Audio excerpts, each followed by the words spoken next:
Om Yara Tinurundasha Ganangana Saraka Chaksurun Miritam Yana Tashmahi Sri Gurave Namaha Sri Chaitanya Manovistam Stapitam Yana Bhutare Swayam Rupa Karamayam Darati Swaparantikam Vandeham Sri Guru Siyata Parakamanam Sri Gurun Vaishnavam Scha Sri Rupam Sagatatam Sahagana Raganatam Vitam Stam Sadevam Sadvaitam Savidutam Parijana Saitam Krishna Chaitanya Devam Sri Krishna Sri Radha Krishna Padan Sahagana Lalita Shri Vishakanvitam Stam Hey Krishna Karuna Sindhu Dinu Bandhu Jagatpate Gopisha Gopika Kanta Radhikanta Namostute Jayatam Surito Pango Mama Manir Matirgati Matsafisha Padamboja Radharam Haran Mohanam Sriman Rasa Rasaram Vivam Sivana Karsan Pinashinu Gopinathasri Aisaram Divyad Brindaranya Kapadrumada Srimad Radnakara Shima Shanishno Shri Shri Sarada Sila Govindir Prestadavi Seva Manushmarami Namo Brahmanya Devaya Go Brahmanya Taya Cha Jagaritaya Krishnaya Govindaya Namo Namah Mangalam Bhagavan Vishnu Mangalam Guru Rajaja Mangalam Paririkaksho Mangalaya Tanu Hari Om Narayanaya Vidmahi Vasudevaya Vidmahi Tano Vishnu Prachodhyate Om Mahadevi Chavidnihi Vishnu Padnichidimi Tano Lakshmi Prachodhyate Mahalakshmi Namastubhyam Sare Sari Hari Priya Namastubhyam Danadire Taptakanjana Gaurangi Radhe Vindavaneshade Vishavanasute Devi Pranamani Hari Priya Namam Vishnu Padaya Krishna Pastaya Bhutade Shrimati Bhakti Vedanta Shami Tanamani Ministre Sarasati Devi Gauravani Pacharine Nirvishesa Sunyapari Parskita Desada Sri Krishna Chaitanya Prabhu Nityananda Shri Advaita Gadadhar Shiva Siddhi Gaur Bhakta Vrindam Hare Krishna Krishna Krishna Hare Hare Hare Rama Rama Rama Hare Hare. Hey. So welcome everybody to Wisdom Wednesday. We're especially fortunate this morning to have as our guest Chaitanya Charan, my hero of devotion. He's visiting Utah on a tour during a tour of the United States. He was here last night and gave a presentation on the relevance of the Bhagavad Gita, which was very well received. He'll be back tonight to give that part 2, and he kindly agreed to join us on our ongoing discussion of the Atmarama verse here in the Srimad Bhagavatam. Thank you very much for joining us, Chaitanya Charan. Thank you very much, Charu, for inviting me. It's such an honor to have your association, and you are one of the biggest inspirations on presenting bhakti in an affirmative, uplifting way, where we focus more on what Krishna can do through us rather than how the world is just a place of distress without Krishna. So this Atmaram verse is also very apt. Somehow it has worked out for the discussion, because it highlights the difference between two conceptions of spirituality which have been prominent in Indian thought systems, and we could say they have also been prominent within our movement to some extent. This was originally spoken by Chaitanya Mahaprabhu to Sarvabhaumacharya and then later to Sanatan Goswami. Yes. What's your understanding of how this verse is so pivotal to the missionary work of Krishna consciousness? Yes, true. So I'll talk of it from first the historical perspective, then the textual perspective from the Bhagavatam, and then maybe lastly from the contemporary perspective. So historically, while bhakti has always been given in the Vedic texts, it became prominent influence in India from the time of Ramanuja onwards, so the 10th, 11th century. And by the 14th, 15th, 16th centuries, bhakti had become the prominent form of spirituality in India. And therefore, Srimad Bhagavatam also had become a very important scripture. Now, if you look at Indian history from the 7th, 8th century onwards, when Sripad Shankaracharya started establishing Advaita Vedanta as a means to unite the broad Vedic paths and to drive away the nihilistic influences of Hinduism, of Buddhism, not Hinduism. So what had happened was, much of Indian spirituality had become largely impersonalist. So there was almost like a disconnect between the elite, the intellectual elite, who were all impersonalists, and the masses who just couldn't connect with impersonalist ideas, and they wanted some practical things to do, some devotion, some worship, some practices. So what happened was bhakti was becoming increasingly influential, and therefore the impersonalists initially they just neglected Bhagavatam. They said this is just a bhakti scripture. But after some time, the impersonalists realized that this book has become too important for us to neglect, and they tried to interpret even the Bhagavatam in an impersonalist way.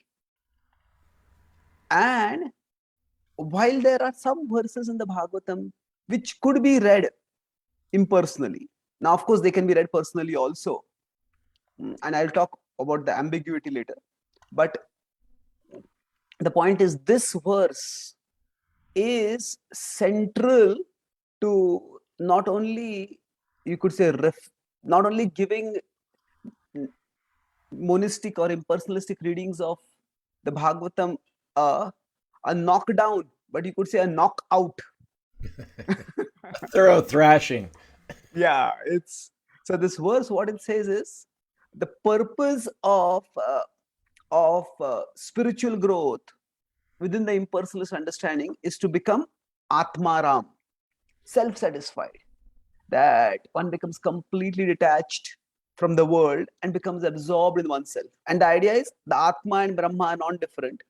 So Atmaram also in that context means one becomes immersed in Brahman, one becomes one with Brahman, and one doesn't have any further aspiration. One doesn't see anything existing apart from oneself at all. So, but what this verse is, Atmaramascha Munayo. So there are many munis, but even those munis, even those sages who have come to the level of Atmaram, Nirgrantha api urukrame. Now, each of this verse can have many meanings, but there is one straight reading, and we could say the most literal reading. And still they are attracted to many things. Nirgrantha. They have no worldly attachments. So, Nirgrantha in one sense is a complement to Atmaram. So it's clearly describing spiritualists who have attained impersonal perfection. Atma Ramashtamana Nirgantha. And api, even such people, Urukrame, unto that Lord who performs wonderful activities. Now, Urukram can refer to a particular activity of the Lord where he stepped over, covered all the three worlds with his 3 steps. Or it can, in general, refer to the Lord who performs wonderful activities. So, kurvanti ahetukim bhaktim itham bhuta guno hari. So, such that the Lord is so wonderful, his qualities are so wonderful that itham bhuta guno hari. Such are his qualities that even these self-satisfied sages who are unattached feel inspired to render service to him, which is unmotivated. So now the ahetuki is important because ahetuki bhakti indicates that they have not come from the spiritual level to the material level down. Suddenly they have developed some worldly desires. That they are still purely motivated and they're serving him out of love for him. So the normal understanding, if you consider like a hierarchy, there is the impersonalist understanding is bhakti is for less intelligent people till they come to the level of jnana and they understand that the bhakta and the Bhagavan are just both one as Brahman. But here, what it is saying is those who have come to that level, they are practicing, they practice bhakti and they practice pure bhakti. Such is the wonderful qualities of the Lord.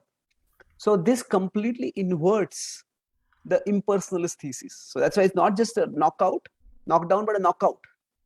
Because actually, there's so many precedents for the impersonalists actually having achieved the perfection of their practices that they are the ones who fall down to the mundane level. And yet we've never had a devotee, a pure devotee, give up devotional service for impersonalism. Isn't that the fact? Yeah, that's true. I don't know how Kachena Padam, but it says the intelligence of those who try to become one with the Lord is clouded. And although they can separate themselves from people in general by dint of penances and austerities and philosophical acumen, eventually, for lack of having taken shelter of the lotus feet of the Lord, they just get bored and restless, hovering as a particle in the Brahmajyoti, and it is the impersonalists who actually fall down, not the personalists, isn't it? Yeah, that is true. It is one who has attained the Lord and love for Him. There is nothing, there's no conception of anything higher. Therefore, there's no question of leaving the Lord for anything else.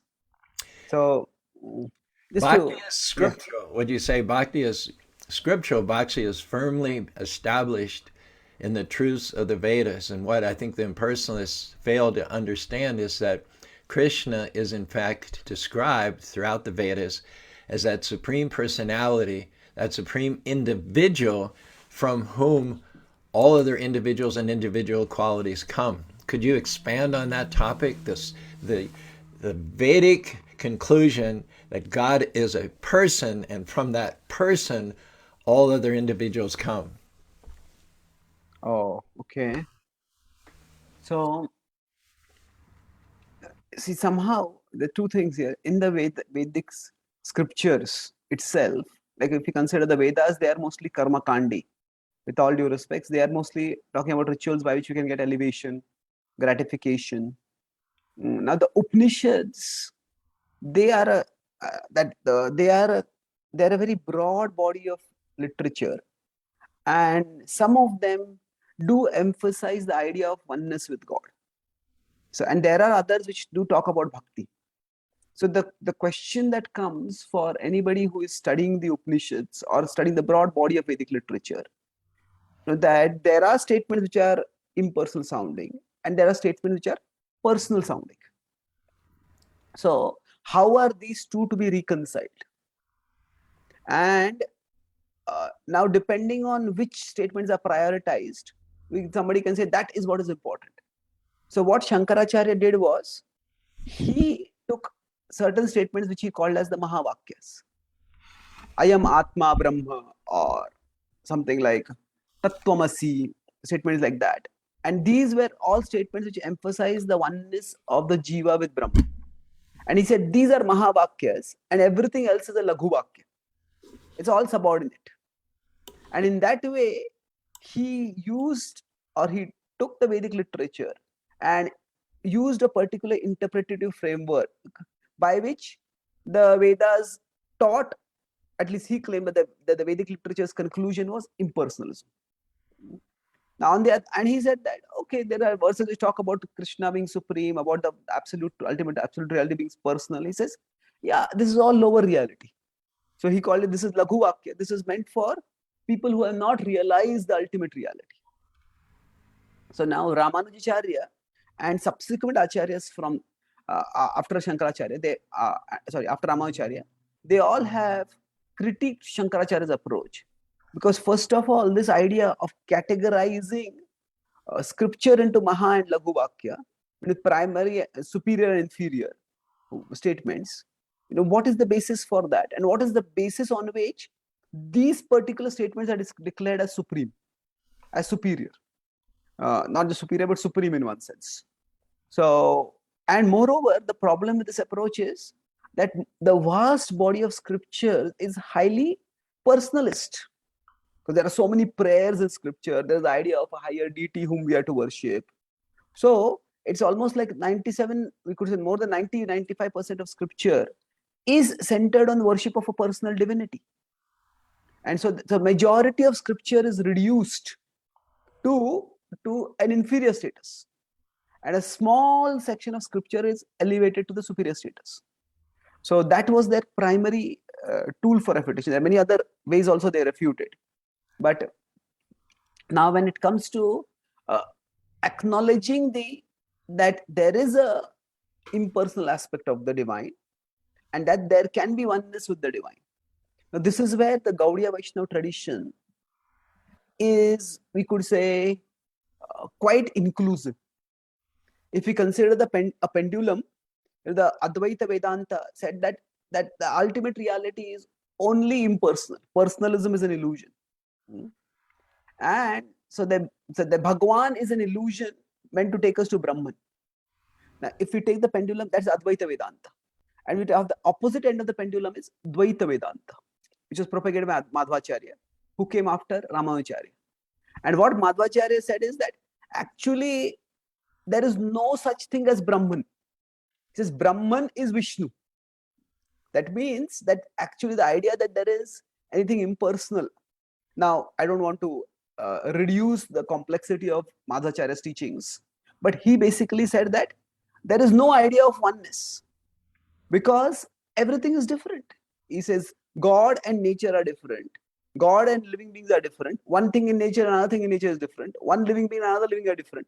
So the idea of oneness itself, he says that's an illusion. That there is two realities. There's never one. Now, if we consider these are the two extremes of the pendulum, Chaitanya Mahaprabhu's teachings are in between. Achintya Bheda Bhed. So we accept that the ultimate reality has an impersonal aspect. And we accept that the ultimate reality has a personal aspect. And we accept that both are eternal.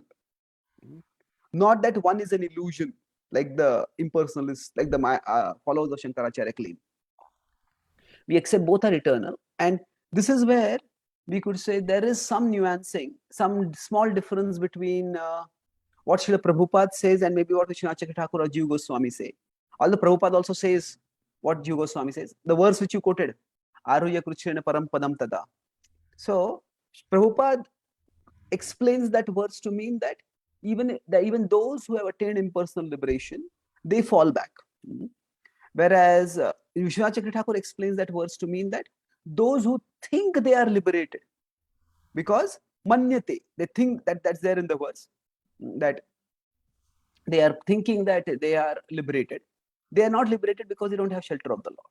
But Chakravarti Pad and Jiva Goswami acknowledge that some people can attain the impersonal Brahman and they can exist over there eternally.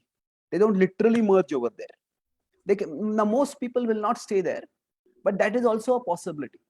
So a rarity, but a possibility. So the point I'm making is our Chaitanya Mahaprabhu's teachings, our philosophy acknowledges both the reality of the impersonal aspect of the absolute and the reality of attaining that impersonal aspect. Simultaneously, it clearly emphasizes that among the impersonal and the personal, both the personal aspect is higher and attaining the personal aspect is much more fulfilling. And this verse establishes that it is possible to be Atmaram. This verse is not talking that the Atmaram will fall down. The Atmaram have attained that state of being self-satisfied. They are detached from the world. They are, and yet they are attracted to something higher. So in one sense, personal and impersonal, both are teachings of scripture. But the key question is, which is higher? And then what is lower? How is that seen? Is the lower dismissed as an illusion? Is the lower dismissed as non-existent? Or is the lower acknowledged also? So that is what the Gaudiya Vaishnava teachings are.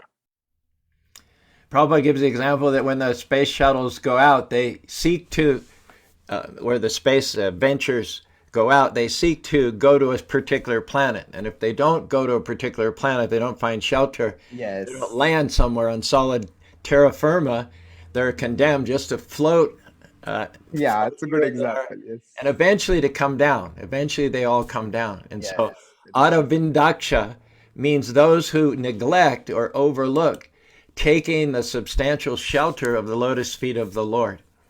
Now, I just want to mention one quote that Madhvacharya commented on. It was when the Yamadutas came back frustrated from having been unable to take Ajamil away from punishment. And they came back to the court of Yamaraj, the Lord of Justice and Death, and they were kind of looking at Yamaraj a little differently.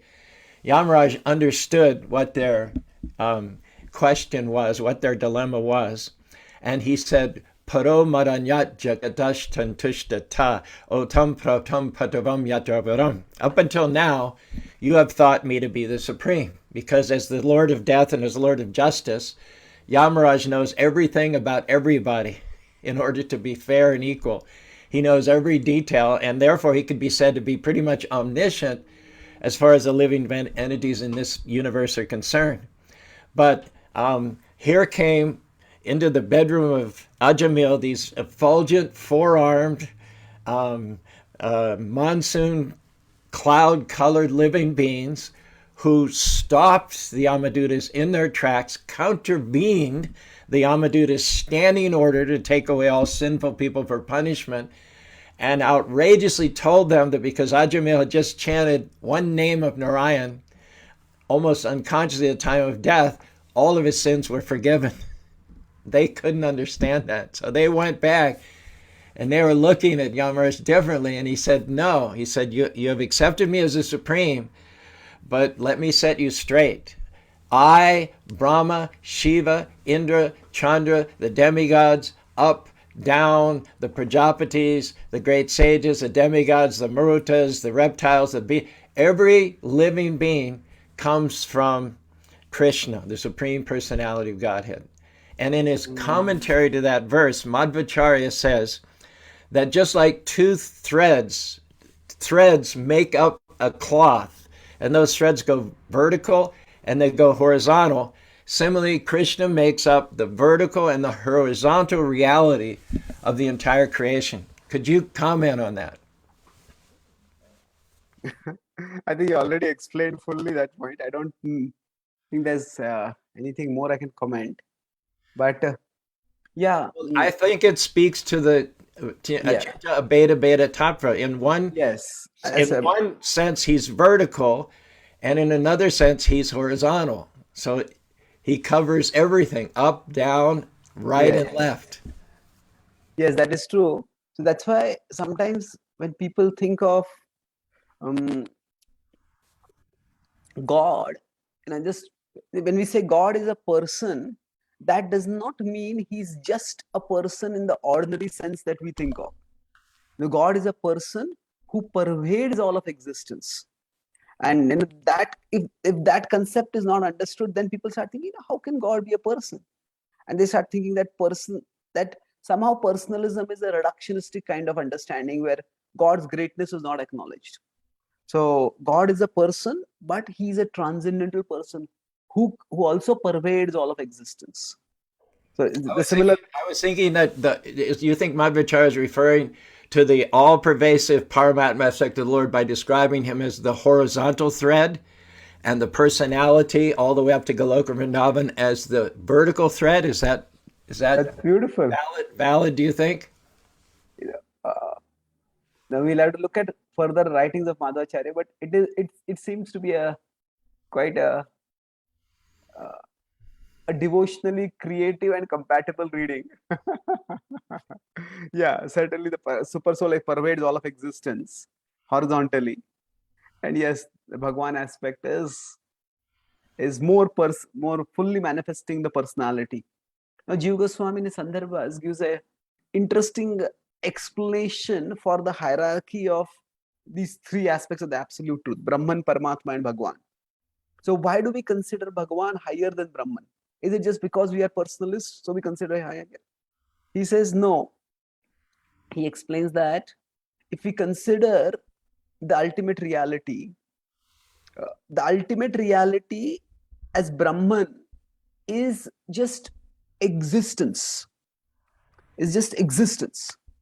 And in one sense, the Brahman does not do anything as Brahman, because when they say the Brahman descends to this world, they consider the lower level Brahman. So he says Brahman is at the level of Brahman, we have perceived the ultimate reality without any energies.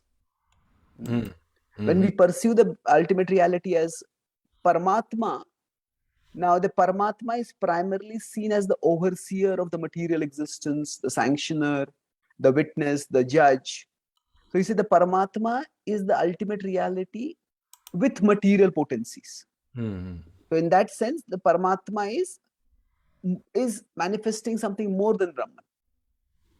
And Bhagavan is the ultimate reality with not just material, but material and spiritual energies. Because while Paramatma acts only in the material world, Bhagavan acts even in the spiritual world. Bhagavan can descend to this world, and act in the material world also. So he has material potencies. Or rather, we can say he has potencies which can act in the material world. But Bhagwan also has spiritual potencies where he reciprocates love with his devotees. So it's not just our personal preference, our preference of personalism, because of which we consider the personal aspect of the highest. It is ontologically in terms of what all attributes are present. So Brahman is the ultimate reality with no energies. Paramatma is the ultimate reality with material energies. And Bhagavan is the ultimate reality with material and spiritual energies. In that sense, we acknowledge that all three are, in one sense, non-different. Because that's what Advaya, Vadanti Tattva Tattvam Yad Jnanam Advayam. Brahmeti Paramatmeti Bhagavati Shabdyate. So they are Advaya, they are non-different. But at the same time, there is a hierarchy. So there's that verse in third canto, I think it is Kapila, I believe, or Uddhava. He says, Yamarta lila payakam shoyagam maya balam darshanagritam vishampanam swaja chashabagaram param param bhushana bhushanagaram. Says that when Krishna, in his form as Krishna, when the Lord descended in this material world, he attracted all living beings by his qualities. Even those who were puffed up, even those who were enamored with greed and material possessions like Duryodhana and Karna, they couldn't help but be impressed by the qualities and the opulences of Krishna. And then it goes on to say that even Vishnu hankered after seeing the form of Krishna. Vishnu wasn't going to lose the opportunity that inasmuch as the original personality of God had descended in this material world, he wasn't going to miss up on the opportunity to get the darshana of Vishnu. And so therefore you have that pastime where he sold the sons of the Brahmins and created an arrangement, a situation where Krishna was obliged to come and get his darshan. yes. So now you're talking about hierarchy. I'm talking about the impersonal personal hierarchy. But now we are talking about the hierarchy within even the personal. Exactly. That there are many manifestations of personal divinity, and within that there is Krishna is the highest. Now it's interesting, just to nuance this point further, in the Brihad Bhagavatamrut, the supremacy or the supreme attractiveness of Krishna is clearly established when the Gopa Kumar goes from the earth to Vaikuntha, to Ayodhya, to Dwarka. Initially, he's delighted, but afterwards he starts feeling discontented. And then finally, he descends to the Vrindavan on the earth, and here practices bhakti, and then attains Goloka Vrindavan. That's where he feels completely contented. So, in that sense, Krishna in Vrindavan is the highest manifestation of divinity. Aradhyo Bhagavan Vajesha Tanayas Tadhama Vrindavanam, as it says. Now, simultaneously, when he is in each of these abodes, the residents of Vaikuntha, Sanatana Goswami explains that they think of Vishnu as supreme. And they think that Vishnu is the source of all avatars. And Vishnu is the highest manifestation of divinity. And same in Ayodhya. The Ayodhya Vasis think Ram is the ultimate reality. Ram is the source of all avatars. And Sanatana Goswami does not put anything in parenthesis or footnote. Oh, they are in illusion. They are wrong. No, he says, for them, if that is the form in which the Supreme Lord is manifesting his attractiveness, then for them, that form is the most attractive, the most fulfilling. So that's why the Chinta Bheda Bhed applies not just to the personal, impersonal, it also applies to the objective and the subjective. So objectively, we can say Krishna is the highest manifestation of divinity. But subjectively, it could be that some devotees may find Ram or Vishnu to be the highest. And that is not to be denied. That is also to be accepted. Just like objectively among the 5 rasas, Madhurya Ras is the highest. But for Hanuman, in Dasya Ras, he is completely contented. Hanuman never thinks, oh, I want to be Sita. No. So, in that sense, subjectively, Dasya Ras can be also supremely fulfilling for the person who is in Dasya Ras. So that's why the Achintya Bhedabhed also applies to the objective hierarchy within the absolute reality, ultimate reality, and the subjective experience of that hierarchy. And the two may be different. It says in the 10th canto, Gunatmanas. Krishna is Gunatmana. That means he's the soul of all qualities. There's there's a quality about Krishna that will attract each and every living being based on where they are, based on the constitutional situation of their heart. When Krishna entered into the arena of Kamsa, for instance, he spoke something different to each and every person in that arena. He entered into their hearts. He captured their attention. He won them over, each and every one, in a completely different way. There's no boilerplate Krishna. And that verse says that Krishna is this, not only is he an ocean of qualities, but whatever qualities there are had to have originated in Krishna himself. And it says that the scientists may one day know how many stars there are in the sky. They may know how many grains of sands there are on the beach. They may know how many atomic particles that constitute the universe. But they will never come to the end of the qualities of Krishna, because as many living beings as Krishna creates, he has an intimate and unique relationship with each and every single one of them. Yeah. This is also one reason why people feel that some people have apprehension about a personhood, because they feel like in this world that if person A loves B, then B is no longer available for C. That's how many romance stories all centered on love triangles and the conflicts that come because of that. But Krishna is not like that. Krishna can be fully available for one gopi, and he can simultaneously be fully available for another gopi. And while both gopis are attracted to Krishna, both are attracted to the same Krishna. They are attracted to different aspects of Krishna. And the Gopi Geet is considered often the highest expression of devotion of the gopis. It's an outpouring of their shattered heart when Krishna has left them and gone away while they had come to perform the rasa dance with him. Now the Gopi Geet itself is extremely beautiful. At the same time, Acharyas like Jiva Goswami have actually explained that each of these verses in the Gopi Geet are composed by different gopis. And they explain based on the knowledge of the gopis, knowledge of which verse is composed by which gopi.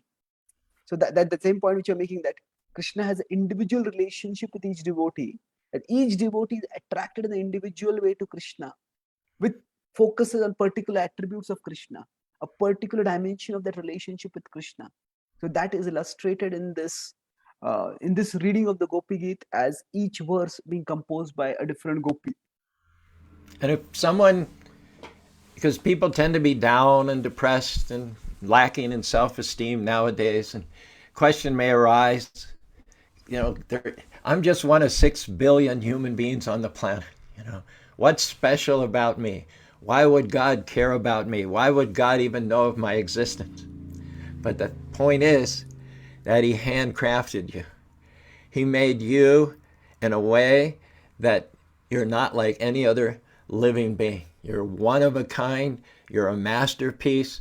God doesn't make carbon copies. Every creation, every emanation from God is a unique individual, to the point where we have free will, and then we can even turn around and ignore or deny God or decry God. That's the extent to which Krishna creates us as independent, free-thinking living beings. And he has a reason for that. He has a reason for that. There is the chance that we misuse our free will, we go astray, we create all kinds of sufferings and complications for ourselves. But the reason that Krishna creates us unique and with individuality is that so we can eventually come to the point of voluntarily re-entering our special, deep, relishable relationship with him. And he wants nothing more than that. Even though he's surrounded by millions and millions of uncountable living beings who are dedicated to his lotus feet, and he's fully engaged with them, fully absorbed in them, still there's one part of Krishna's consciousness which is aware of each and every one of us who are not with the program. And because each and every one of us is created in such a way as to give something to that relationship of love that no other living being can give, Krishna misses us in a tangible way. And he'll never stop his efforts to try and bring us back home, back to God. And that's why when Gopa Kumar finally makes it back to the spiritual world, he makes it back. He appears in Goloka Vrindavan, if I'm not incorrect, towards the evening. And it's just that time when Krishna's returning, is it not? With the cows. And everybody's up on the rooftops trying to find out in that dust, where is the peacock feather of Krishna, to know that he survived the day, he's okay, he's coming back to us.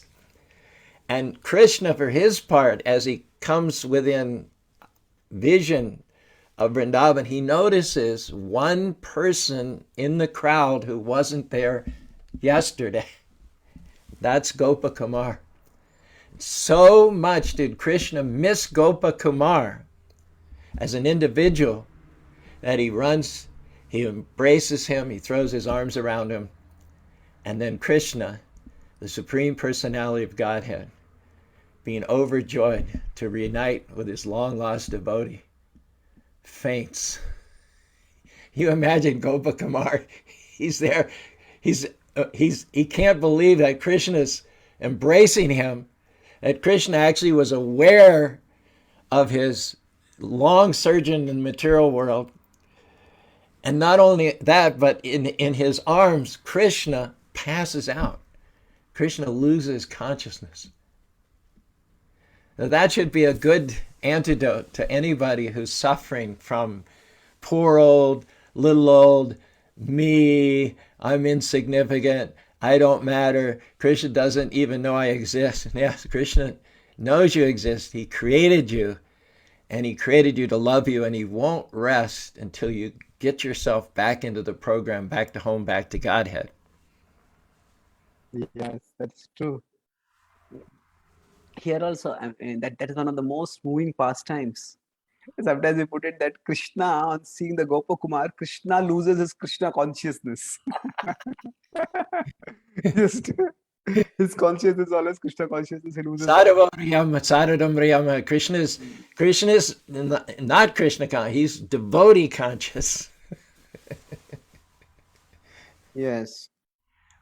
It's our job to be Krishna conscious, but Krishna prefers to be devotee conscious. Yeah, that is true. So two things, just one more point to illustrate, highlight in this, that there is a reason why some devotees may feel, some people may feel that, oh, I am just, as you said, one among billions of people who will Krishna care for me. But the thing is, Krishna has multiple circles of love, and everyone is included in one of the circles of love. So yes, there are the gopis, we can say Radha and Krishna are in the innermost circle of love. Then there's another circle in which Krishna and the gopis are there. There's another circle in which, say, Krishna and his other pure devotees are there. There's another circle in which Krishna and his sadhaka devotees are there. There is another circle in which Krishna and just all living beings are there. So Krishna is not just known as Bhakta Vatsala. Krishna is also known as Bhakta Vatsala. Sorry, he's not just as Bhakta Vatsala. He's also known as Krupana Vatsala. Prahlad Maharaj says, Vayase Padana, that I pray to you, O Lord, you please deliver me. Although I am fallen, Prahlad is taking the role of a conditioned soul. Although I am fallen, but you are also the lover of fallen people. Krupana Vatsala. Those who are too self-centered, too miserly to love Krishna, Krishna loves even them. So yes, it is true that Krishna has his intimate circle of love with others, with some special devotees, but that does not mean we are not in a circle of love. We are in one of the circles of love, and as we start loving him more and more, we will start entering into sweeter and sweeter, or rather closer and closer, more intimate circles of love. But we are never unloved by God. This is actually this principle of reciprocity, what Krishna says, 4:11. Ye thamam prapadyante tam sathaiva bhajamyaham. But then the second part says, Mama vartamanu vartante manushya partha sarvasha. While he says, I am reciprocal, but I am also universal. Everyone is on my path. So it is not that, so everybody is in the circle of Krishna, is in a circle of Krishna's love. I have a question, but let me just say that do we have time to encourage people? A lot of people have joined us on Zoom. We also have people on Facebook. Can I invite the people on Zoom to, in the chat, put forward a question if you want to in the last few minutes here? Yes, And yes, certainly. may I just share some of the comments on Facebook also and see if you have a reaction to them? I have some very good comments from Britta from Ogden. Let me just scroll down here. Britta says here, intellectuals tend to impersonalize everything. She makes a good point. Impersonalism is the intellectuals are very fond, particularly of impersonals. That's why you find it mostly in academic circles. But for the people in general, it doesn't resonate very much. So she says intellectuals tend to impersonalize everything, possibly because they are too enamored with their brains and detached from their hearts. And later on, she says they're clouded by their own cleverness. And she says they're so far behind in the race, they think they're in first place. That's nicely put. Yeah, that's very articulate. She says one more. She says, I know lots of brainiacs who are so stuck in their own heads, they can't seem to get out of their own way. Super enamored with being the professor, they can't ever be the student, can never surrender. That's nicely put. Just one point to add to it, just to be fair to those who go towards impersonalism. See, what happens is that some people think that the specific is sectarian. Now, if you are worshipping a specific deity, the others are not worshipping that. So you are worshipping Krishna, others are worshipping Shiva, somebody is worshipping Durga, somebody is worshipping some other Ganesh. So they think the specific will make us sectarian. The specific will do what? Make us sectarian. Oh, okay, right. The specific will make us sectarian. And if we want to be non-sectarian, we need to be non-specific. And they think the personal is specific and therefore sectarian. And the impersonal is non-specific and therefore non-sectarian. So it may also be, see, generally one of the characteristics of an intellect is to look beyond specifics to universals.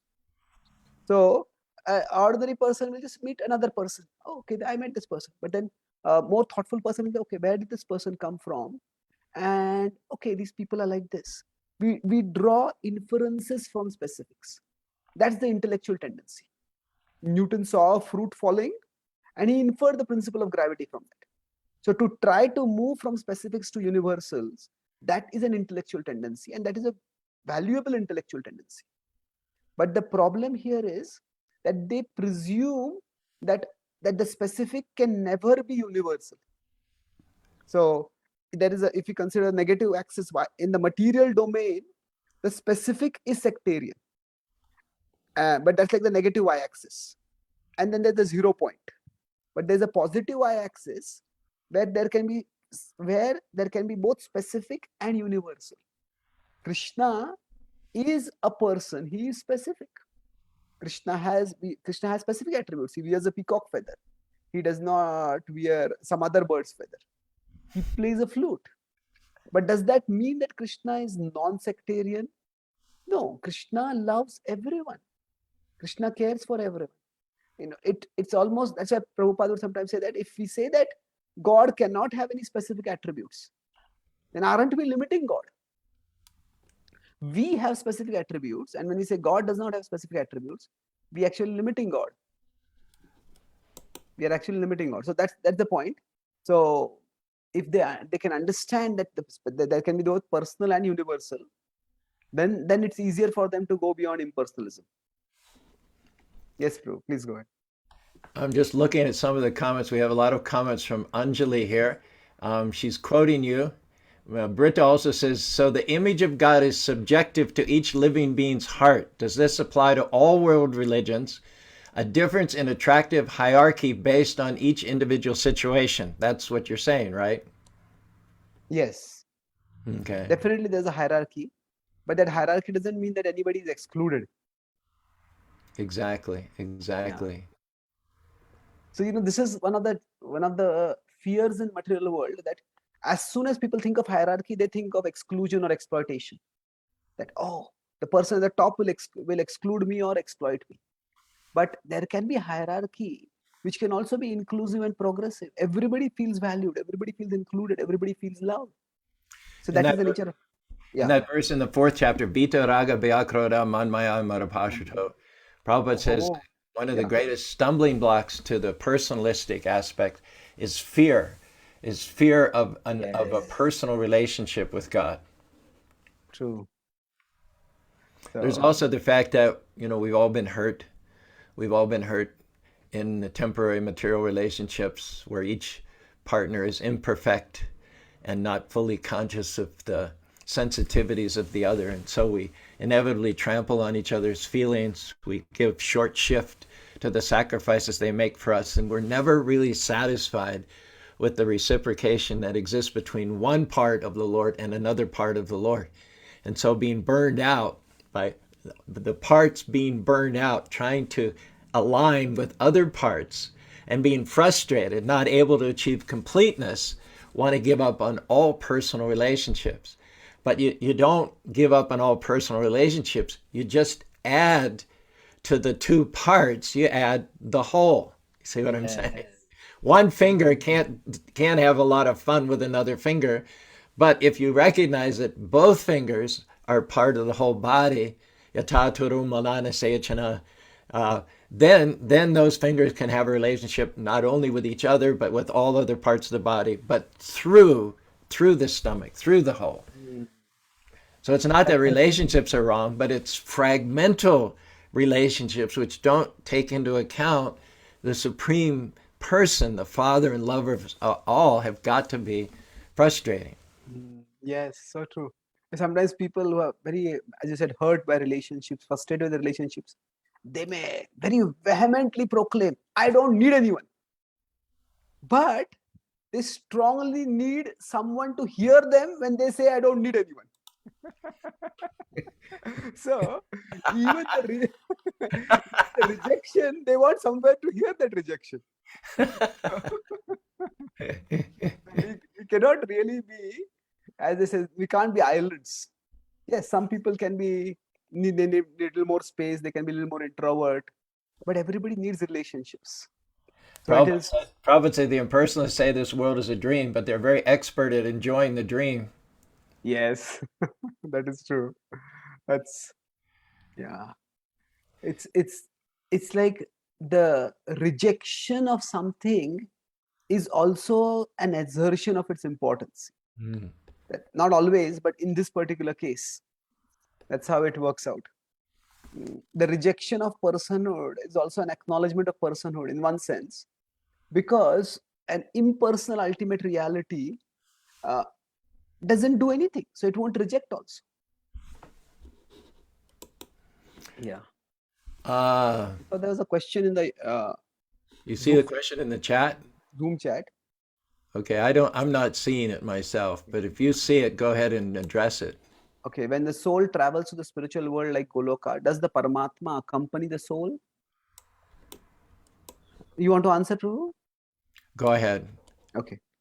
So basically, the Paramatma manifestation is primarily for a purpose in the material world. So the Paramatma does not accompany the soul.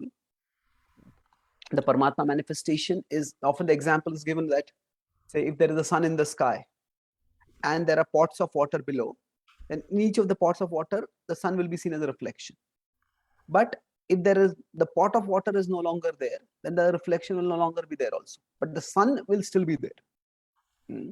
So the pot of water, now this is often, in this example is often monopolized by impersonalists, but the principle is not wrong over here. The principle is that there is a there is one ultimate reality, and that ultimate reality manifests in many forms in this world as the Paramatma. But when the soul no longer has an embodied condition, then that's like the pot is not there, then the reflection also is not there at that time. We talked yesterday about the whole material world is like in medieval times, they didn't have Walmarts down the street that were open 24 hours a day.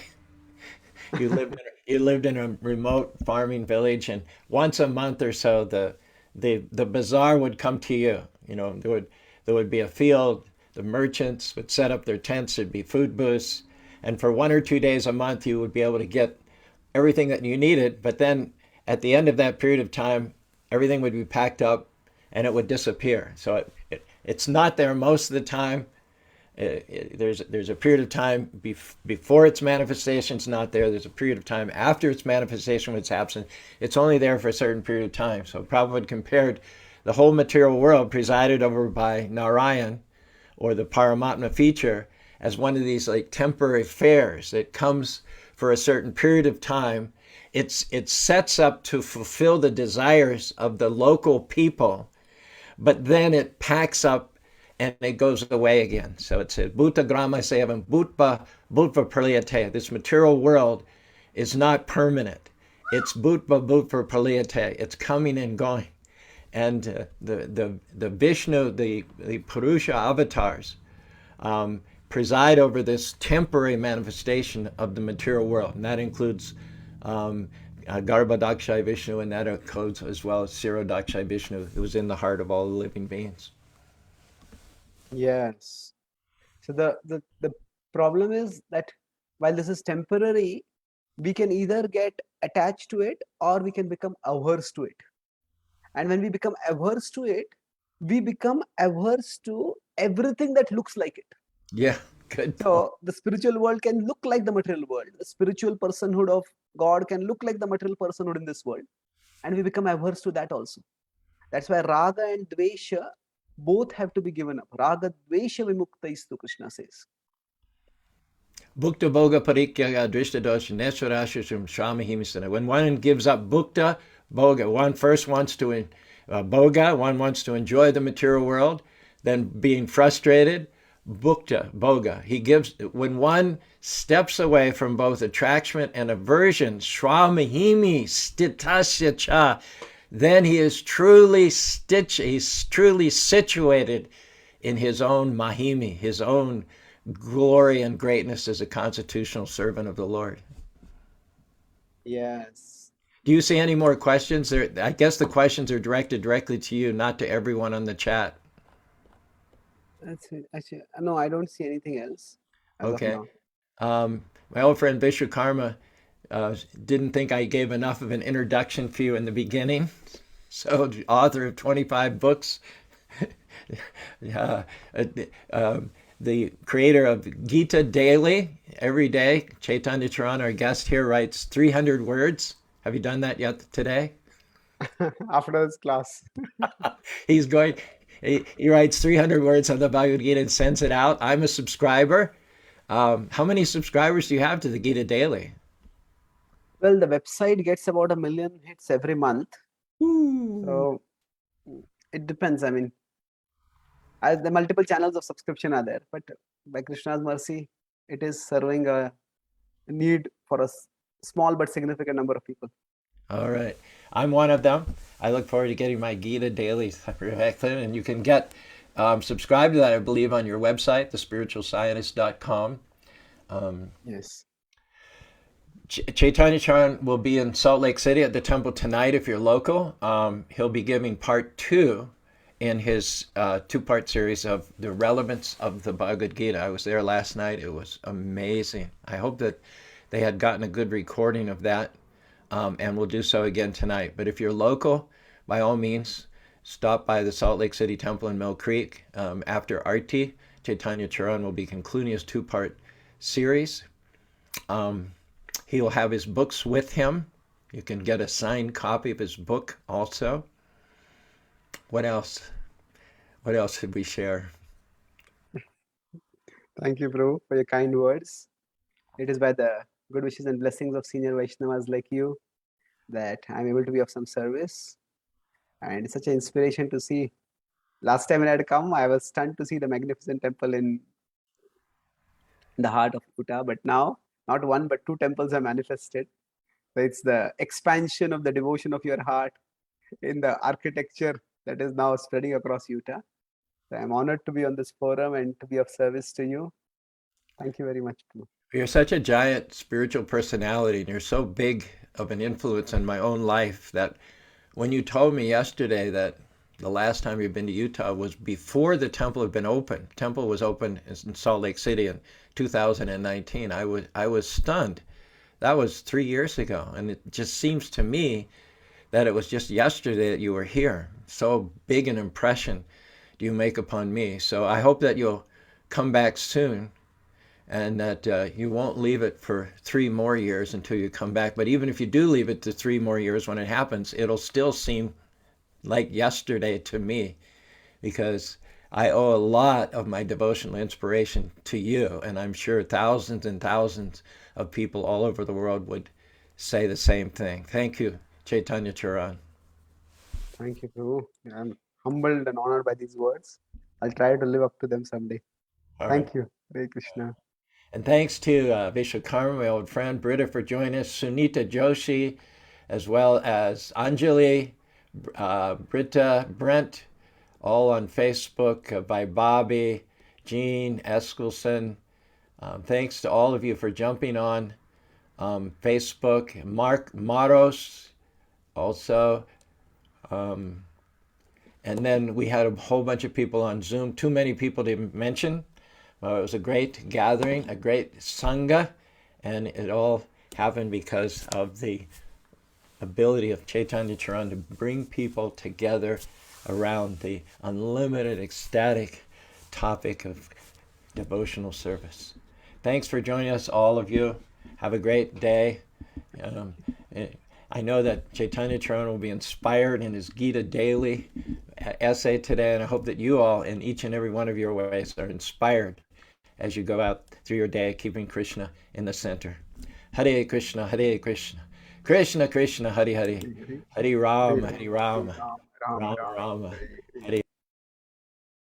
Thank you very much, Shri Prabhupada Ki Jai.